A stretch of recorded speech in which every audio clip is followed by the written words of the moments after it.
Hi guys, well, back for another video, a little bit more of a professional setup this time, rather than doing, I think, ad hoc on the camera phone. I think what we'll do is we will use a diorama board like this one here, and we'll put a point on it and a little bit of track on it, and then we'll ballast it, and then we'll do some scenery on it too. So we'll do some static grass, maybe a hillside in the corner and some bushes, and I think building up this little diorama into something will help you guys see how best to process this, and hopefully it will give you a few tips along the way. I don't profess to know everything about railway modelling, and there's lots of videos on YouTube that will show different ways of doing it. There's a lot of people have a different way of doing it. What I'm going to show you are the little tricks that I've kind of developed and learned along the way from professionally building layouts, and kind of how to speed ballast and stuff like that. So yeah, anyway, enough of the waffling. So setup for this is going to be a point. I'm just using a Pico set track point to just keep it simple, and some flex track. So we'll do a setup, we'll do something like this, and, we'll piece of track across here, and then something like that, and we may curve it back, or even just leave them off as two-siding, something really, really small and really, really light. Okay, so first thing, let's get the point in position, and then we'll go from there. So what I use when I'm pinning track down is I use a nice long nose pliers like this. I also use the Pico track pins, which are really, really small, but they're ideal because the heads are so small that when you've pinned something down in place, you don't really see them. Also, I notched out a small notch in the jaws of this plier, so it actually holds the pin firm, giving me great control over putting it in. And also, because it's slimline along here, I can actually hold it right down close to the baseboard and hold that pin perfectly upright while I get ready to pin this in position. So let's pin the point in. Now, if you're going to fit a point motor to this, well, I'm not going to do that. You'd first of all set the point in position, mark off, put a pencil into the tie bar, and then literally switch the point from side to side, make a mark, pull it away, drill the hole, pop your point back over again and pin it back in position. And typically when we're doing layouts here in the workshop, we would draw a centre line in and a centre line for all of the track work, so that we can follow that centre line as we go around the layout. But for something very simple like this, we'll just go ahead and kind of pop it down any which way. So the best thing to do, all our baseboards are MDF, so it's great for pinning into. So just hold the pin, tap it slightly in, hold the point, and then bring it the rest of the way home. And what we'll do is we'll get the rest of that pinned in. Now I'm filming in live time, I might fast forward it, we'll see. Second pin in, and then on these Pico points there's a hole here and here, so we'll just pop 2 pins in.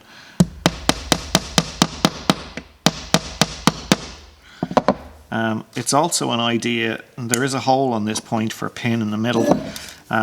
For some Pico points, particularly when you're using streamline points and they're quite long, it's a good idea to pin them in the middle.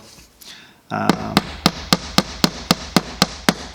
the hammer I'm using is a nice small kind of tack pin hammer with 2 heads, and I find this is ideal when you're in a tight spot. So I'll put a pin in the middle of this point and I'll show you what I mean, because to drive the pin between these 2 pieces of track, you don't want to hit the track with the hammer.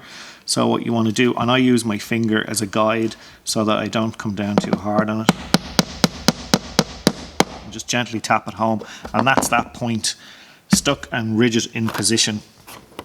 So it's in there, and being a set track point, it has its own rail joiners or fish plates on, but I actually don't like using them when I'm using it with flex track, because it can be awkward to get the sleepers to slide over them. So the next job I'm going to do is just to slide them out and take them away, and I'll show you the reason why I remove them. Underneath of those is this small little, the steel is just rolled back, and that makes it difficult to use on FlexTrack. So I just simply take them out. And then what we'll do is the standard, the fish plates, the Pico fish plates are just smooth on the bottom, which makes it easier to slide over the sleepers. Because in the last video I showed you guys a trick on not cutting the sleepers away.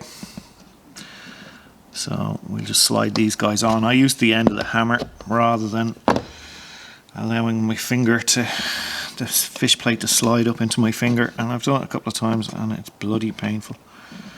So here we go. Okay, let's get these guys on. Oop, this side.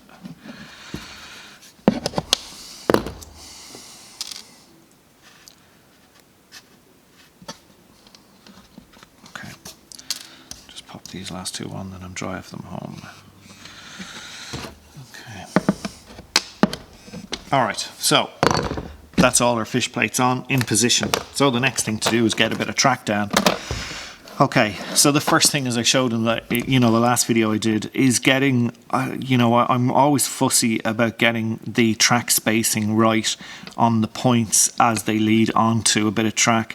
I've never been a fan of cutting away two sleepers and then leaving a huge gap to fill in afterwards, because if the track is slightly short or anything like that, the spacing goes out of whack and it just doesn't look good at all. So what I'm going to do is I'm going to get a scalpel, and which I don't have one to hand, always the way, but my toolbox is always nearby. And so we'll use a scalpel with a fresh blade in it. It's a pretty good blade in this one, so it should be okay.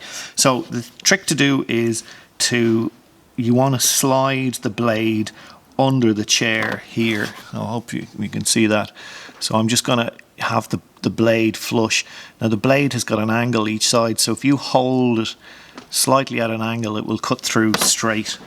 So we'll cut through the first one, like so, and then just slide the chair off, and the same on this side. Be very careful when you're cutting through this. Go nice and slowly, don't try and push too hard or you'll slice through and slice your finger. Okay, so we have that set up. So the next thing now, we will slide this into position. Now if I slide it all the way in, actually that's lining up pretty well. Some of the sleepers have gone out of alignment, so I'm just going to slide those sleepers down that piece of track, just so my sleeper spacing looks good, and that's not bad.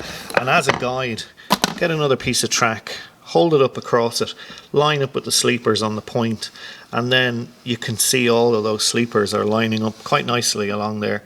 So I'm happy to proceed and pin that track down at that. Now, if you're doing long runs or anything like that, I use a steel rule, and so for a long piece of track, a full flex length, which is 914 millimeters, I use a meter steel rule, and I pin at the start of that piece of track, or if I'm coming off a piece of track, I'll put a pin in here, and then I have my center line going up, the pencil line for a center going up the track. I go to the opposite end of the track, I center it off that line, I put a pin in and lock it down, and then keep the ruler along that edge, keeping the sleepers tight to the ruler, and pin it all the way along. On this small section of track, it's really not necessary. As we go, it's we just keep it simple for now. So this is actually a bit of used track, so we have a few pinholes on it. And also, this track is very soft. The sleepers are quite soft. You want to have a pin probably about every 50 millimeters or so. If you're pinning this and not going to glue it, there's many ways of fixing track down, but by far the quickest and easiest is pinning. Well, gluing is quite quick too, but it can be tricky. So we're just going to pin this right to the end. Okay, first piece of track in, let's get on to the second. So again, once again, I'm just going to slice those chairs off. Again, nice and slow. You don't want to slice your finger. And I have done it. Okay, and then we get that in. Sometimes the sleeper catches on that, and that means that you haven't cut enough off the chair. So just go back and take another shaving. Here we go. You can see I took a good bit off it there. Okay, I'm going to pop that back on, and now we can see it's going in. Okay, and again, actually it's lining up pretty good. So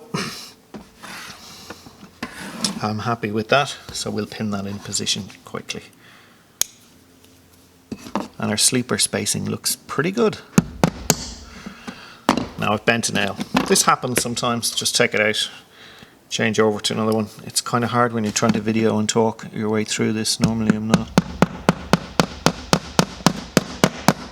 The trick to getting these into any surface, well, particularly MDF, because MDF is very hard on the outside but soft on the inside.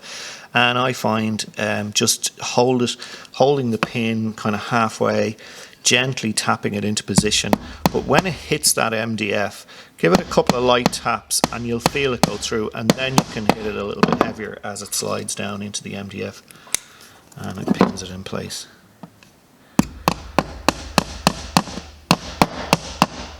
Okay, so now we're getting along.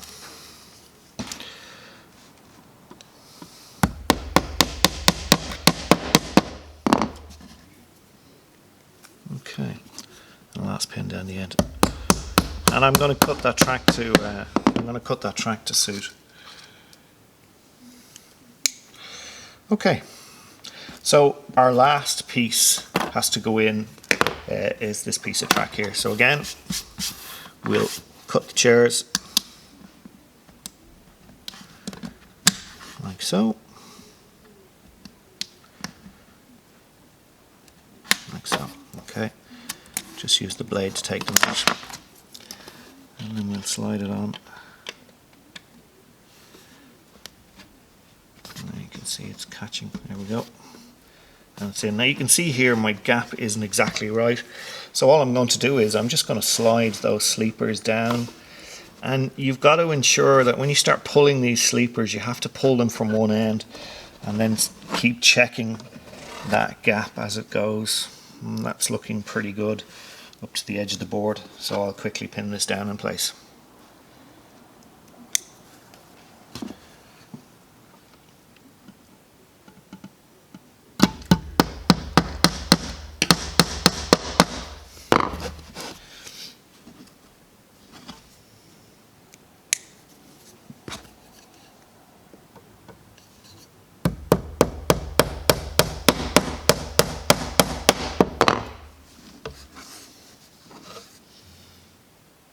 Okay, one more pin in the middle.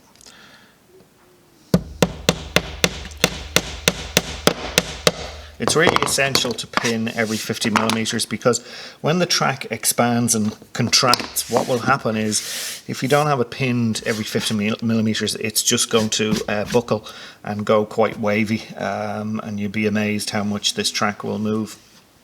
Okay, so we have it in position. So I'm going to talk to you guys a tiny bit about wiring. I'm going to cover it in more detail at another video.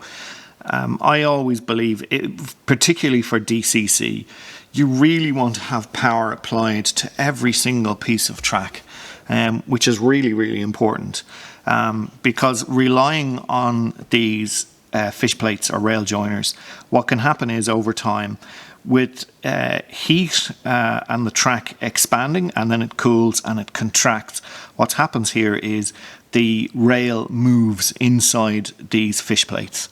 And as those surfaces rub against each other, you'll get carbon deposits building up in there, and then you'll get bad connections. Now, it's not the end of the world for an AC or DC layout, should I say, but it is a problem for... Look, we have a spider on the camera. Let's get him out of the way. Looking for his 15 minutes of fame. But yeah, so... you know, you can get carbon deposits building up in here, and particularly for DCC, if you have a bad connection in DCC, you will end up you know, getting corrupt data to locomotives, and you'll find things will be stalling, or, you know, sound particularly can be affected.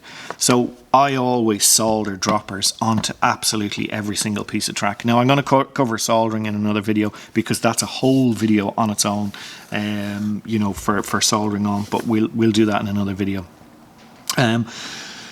So, you know, if this was a layout and I was powering it up, I would solder droppers to this piece of track, onto the point, each side of the point, and then onto each side of these.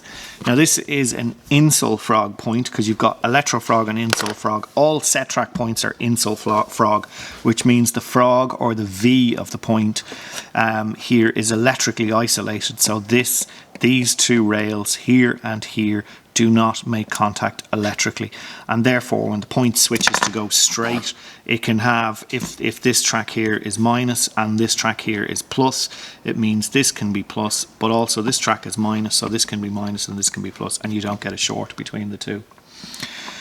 So I'm going to cover that though in a little bit more detail. So the next thing we're going to do is we're going to ballast this. And to do that, I'm going to get ready. I want to cut off our pieces of track that's hanging over on the ends. So what I'll do is I use, this is a Proxon cutter similar to a Dremel, but I really like the Proxon Flex Drive, because it's so narrow, and it allows you to kind of get right in situ and cut track in situ, rather than have to take it away from the board, and it cuts track very neatly with little to no cleanup required after. So I'm going to quickly just cut these pieces of track and trim them off.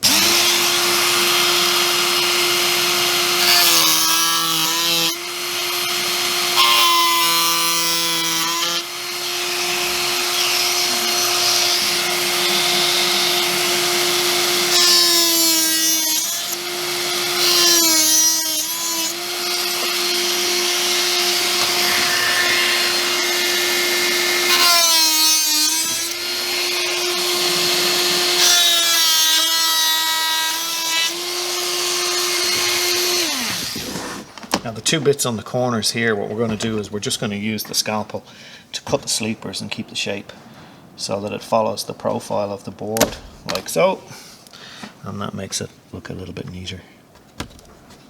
We'll cut through that one, and then this sleeper, actually I can slide this sleeper out, I can mark it and cut it. So we want to cut that around about there, so we'll cut that separately. Okay, and we can slide that back in. Okay, there we go. Right, next stage ballasting, so let me clear up here and we'll go on to the next section of the video.